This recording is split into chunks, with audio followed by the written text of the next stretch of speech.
Yo, what's up guys? Welcome back to another solo leveling rise video, and as you can tell by the title, this is going to be an in-depth guide for Harper, the new dark based breaker that was just released. I did just do a summons for her. I did a video on it. If you guys want to check it out, feel free to do that, but I guess it's kind of spoilers already because you can see I have her to A1. But anyways, yeah, so I'll be talking about her weapons, skills, artifacts, and also a playtest at the end of this video. And it's kind of like a two-in-one. I was going to do a separate guide on the Encore and the new instant dungeons, but I'll just do Kaisel, or the dragon, in this video. So if you want a quick look at that as well, we'll kind of do a guide there and a play test with Harper thrown into the mix because the dragon's weak against dark. And then just a couple quick announcements before I dive into this video. I am doing a giveaway at 1k subs. Some of you may know that, but just a friendly reminder, if you do want a shot at that giveaway, it'll be a few different prizes once I reach 1k subs. So if you do want to support the channel and have a chance at that giveaway, feel free to subscribe. That support is much appreciated as a small content creator. And then just a last quick announcement, just because I had to make a separate guild. I have two accounts. On my main account, my guild filled up 50 out of 50. So on my I guess it's not on my free to play here, but on my free to play, I have a separate guild that I made. It's called Shadow Inc. V2. I'll just put it down below in the description of the video. So if you guys wanted to join the main guild but wasn't able to, then you can go ahead and join my second guild that I made for you guys. But anyways, hopping into this video, sorry for those announcements, but going into her weapon here, obviously she has her own hunter weapon, which you should be able to get if you summoned for her. You can like roll the dice. It's one of the events where you can get her weapon, or you can also craft it if you go ahead and just go to crafting. So over here, you guys should be able to pick up her weapon pretty easily. So hopefully it's not too hard to do that. It is really important to have her weapon. I think it does add a lot to her kit. With the, she scales off HP. So basically this increased HP is increasing her damage. And then also when the user uses their ultimate, it increases all of their team members' dark damage. So if you're going to use something like Libora or Lim or the new hunter, Charlotte, when they release her, it kind of goes really well in tandem with them. So it is pretty important to have her weapon. Now, worst case scenario, if you don't have her weapon, she does scale off of, let's take a look here. I recommend stats HP, crit rate, and crit hit damage. So any weapons with those things. So I think like the book is pretty good. It has HP. I think there's a weapon here that has crit hit damage, but I think the book is probably the best way to go, in my opinion. But there might be a couple other weapons you could use as backup. But anyways, so that's for her weapons. Moving on to her skills here, there's just a couple of important things to note. Her basic skills are really good for break. I think, well, there's other hunters that have almighty break, but she's probably one of the easier hunters to get with this almighty break ability. So that just does a lot of break damage.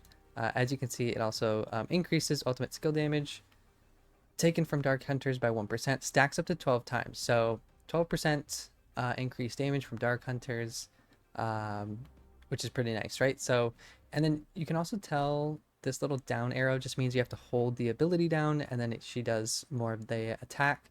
So you want to make sure you go ahead and hold it, kind of similar to like Sung Jin Woo's scythe when he uses the dark scythe. So yeah, just definitely make a note of that. Don't forget to hold down the ability, really important to do that. Her other basic skill here just is medium break, but it does have this knockdown, and I think that's yeah, I think that's pretty important. And there's one other skill here that was really important, this paralyze skill. So this is super important. Basically it interrupts the target, so I think that's a pretty good CC mechanic or crowd control mechanic in the game. So I think that is very helpful to have, and I think that there's more in her passive. Now, I do recommend getting her to A1 if possible. It does bring out quite a bit more of her effect. If you have her A0, she's still decent, but I think when she gets to A1, that's when she starts to kick up a little bit and really take full effect. Obviously, A3 would be nice to have, but I would say it's more for the spenders, more for the whales, so I wouldn't worry too much about A3 unless you get super, super lucky. But I think the A1 is good enough here. I'll kind of go backwards. So for the A1, a shield equal to 50% of the user's HP is granted to Tenderizer. I think it's, yeah, this one.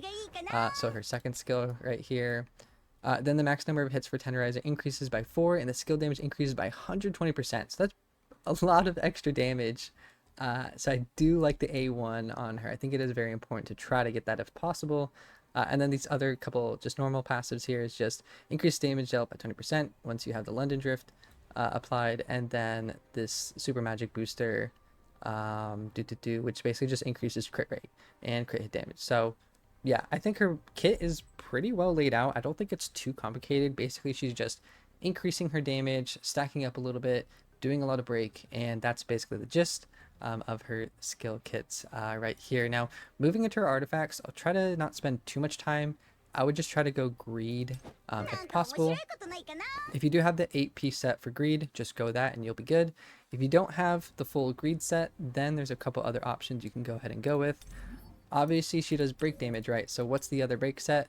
It's going to be solid analysis. So you guys could also go solid analysis, and you're going to be wanting to look for these substats here at the top. So HP, crit rate, and crit damage. So I would put on something like this here. So it has my HP, it has my crit rate. So, you know, if you have gear like this, you can go ahead and throw it on if you don't have the greed set. And then on the right hand side, I'd say there's maybe 2 or 3 options if you don't have 8 greed, like, because even I don't have 8 greed, but I think I went the Sylph's Blessing. This is helpful for the elemental weakness. So once you do have your dark base hunters against bosses that are weak to dark damage, this is where she can definitely elevate the team a little bit more and give some extra buffs for your guys' team. Now, if you don't have Sylph's Blessing and you don't have greed, I think the last alternative maybe you could pull out is going to be just Executioner. This is, when in doubt, it's a pretty decent set. So I think that this is good to have as a backup. Maybe Outstanding Connection or Concentration of Firepower. I would probably not use these. I would probably go Greed if possible, Sylph's, Executioner, and then whatever else if you don't have those 3. But anyways, guys, that kind of sums up her kit here. We can go ahead and hop into the play test and see what she does. So yeah, I have a couple keys here left. We can go ahead and fight Kaisel. I'll just do tier 12. So it's not too difficult. This is kind of the hunter lineup I'm going with. Obviously, it's up to your preference, how you want to manage your hunters and shadows, but this is just what I'm using for right now, just kind of testing this out and playing around with it a little bit. Now, the key for Harper is towards the middle of the fight, Kaisel is going to go into a phase where you need to do break damage to stop it from doing a powerful attack. Now, I was trying this out with Sayo because she's another pretty good breaker.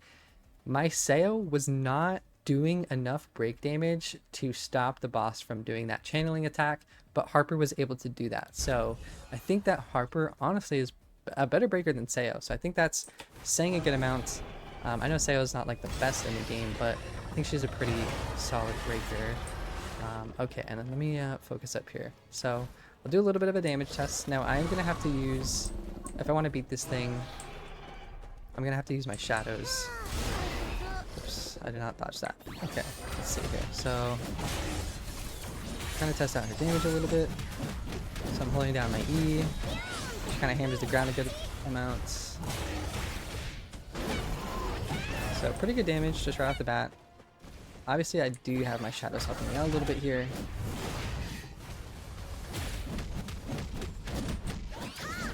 Okay, I'm going to kind of switch here. She does use up a good amount of mana, so you have to be a little bit careful about that. Do some damage. Now, Kaisel is a little bit glitched, by the way. You'll see him kind of glitch around the map sometimes, but now this one you're going to want to dodge that when he lands. Alright, he should start his channeling soon. Okay, so I'm going to switch here. So we got to break this thing. So, boom, boom, boom. And broken. So pretty good break damage, as you can tell. She gets that break bar down very fast. And I'll also use her ultimate here in just a second. Okay, let's see how much damage she does. I think Kaisel's about like 35% HP.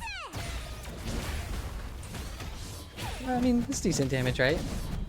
She's obviously known for being more of a breaker. I think that Charlotte in tandem, like Charlotte's going to be the main damage dealer here. I'm gonna switch to Emma just so I can kill this stuff. Or I guess I could end the video here, but I may as well just play it out. But I think you guys can kind of get the gist here.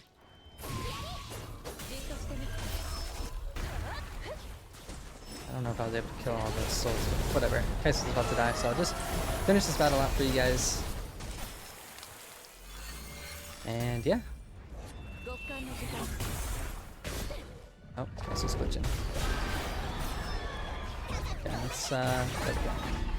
Alright guys, so that's the video in a nutshell. If you do have any questions, comments, or concerns, feel free to let me know let me know down below in the comments. Another reminder from what I mentioned earlier, I did form that second guild, so it's called Shadow Inc. V2. I'll put it in the description as well, in the Discord if you want to join that. And last but not least, also a reminder of that giveaway at 1K. I know it's kind of a lot of announcements. I'll probably be doing separate videos on those as well. But anyways, guys, thanks again for tuning in here. I hope this guide was helpful, and I will catch you guys next time. Peace.